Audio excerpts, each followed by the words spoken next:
સુરતમાં ગુજરાતનું પ્રથમ અને સૌથી મોટું કિડ્સ સિટી બનવાની જાહેરાત મોટા ઉપાડે થઈ હતી, પરંતુ આ પ્રોજેક્ટની સ્થિતિ અત્યારે શું છે તેની તસ્દી લેવા કોઈ તૈયાર નથી। કરોડો રૂપિયા ખર્ચ્યા બાદ આ પ્રોજેક્ટ અધૂરો છોડી દેવાયો છે।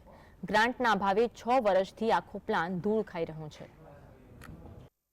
સરકાર વિવિધ પ્રોજેક્ટની માત્ર જાહેરાત કરી વાહવાઈ લૂંટે છે, પરંતુ ઘણી વખત આવા પ્રોજેક્ટ માત્ર કાગળ પર રહી જાય છે। સુરતમાં રાજ્યના પ્રથમ કિડ સિટી બનાવવાની જાહેરાત મોટા ઉપાડી થઈ, પરંતુ આજે 6 વર્ષ બાદ પણ આ પ્રોજેક્ટ ખોરંભે ચડેલો છે। ગ્રાન્ટના અભાવે પ્રોજેક્ટ પૂર્ણ થઈ શક્યો નથી, પરંતુ છેલ્લા 6-7 વર્ષથી આ ખંડેર હાલતમાં જોવા મળે છે અને ત્યાં ઝાડવાઓ ઉગી ગયા છે। કોઈ પણ અધિકારીઓ દેખાતા નથી અને તમામ જે સત્તાધીશો દ્વારા જે કહેવામાં આવ્યું હતું આટલા વર્ષમાં પુરવાર કરીશું, એ તમામ પુરાવા એમના પોકળ સાબિત થયા છે। અને જ્યારે સરકાર મોટી મોટી વાતો કરતી હોય તો ખેલેગા પડેગા બળેગા ઇન્ડિયા ગુજરાત અમારા, તે આજે સંપૂર્ણ પોકળ સાબિત થયું છે એવું દેખાઈ રહ્યું છે।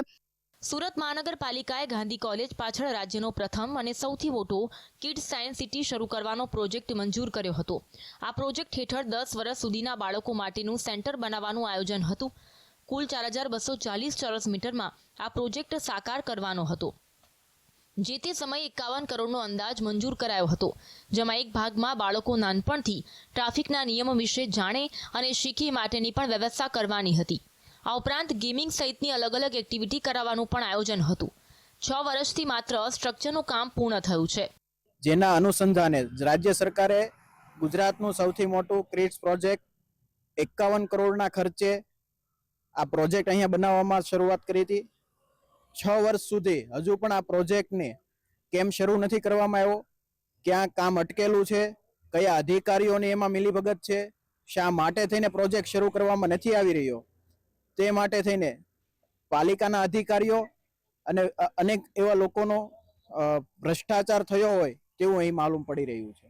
પરંતુ ક્યાંક ને ક્યાંક પાલિકાના અધિકારીઓની મિલીભગતો એવું લાગી રહ્યું છે। ઘણીવાર અમને માહિતી એવી પણ મળી છે કે અહીંના જે કોર્પોરેટરો છે એમને પણ ઘણીવાર રજૂઆત કરી છે મહાનગરપાલિકામાં, પણ એનો કોઈ પણ જાતનો નિકાલ આવ્યો નથી।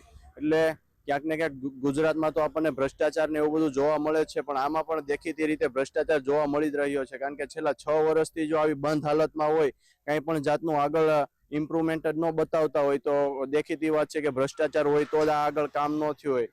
જે તે સમયે આ જગ્યાને ગુજરાતનું સૌથી પહેલું અને મોટું કિડ્સ સાયન્સ સેન્ટર બનાવવા માટે સરકાર પાસેથી 100 કરોડની ગ્રાન્ટ મળશે તેવી વાતો કરાઈ હતી।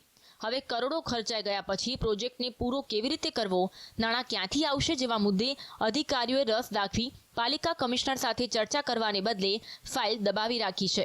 એટલે થોડી આળસ ખંખેરવાની જરૂર છે અને આ પ્રોજેક્ટ 1-2 વર્ષમાં શરૂ પણ થઈ શકે એવી પરિસ્થિતિમાં છે, કેમ કે ટોટલ ખોખું તૈયાર છે, માત્ર હવે અંદરની કામગીરી કરવાની બાકી છે। એ હવે થોડું કમિશનર શ્રી આમાં આગળ ધ્યાન આપે તો શહેરીજનોને એક આ સારો પ્રોજેક્ટ મળે, કેમ કે આપણે અલગ અલગ સુરત મહાનગરપાલિકાના પ્રોજેક્ટો હમણાં જે નવા શરૂ થયા એ પૂરા થવાની કગાર પર છે અને આ 6 વર્ષથી ખોખું તૈયાર છે અને હજુ કોઈ કાર્યવાહી થઈ નથી। ગ્રાન્ટના અભાવે કામ બંધ થઈ ગયું છે।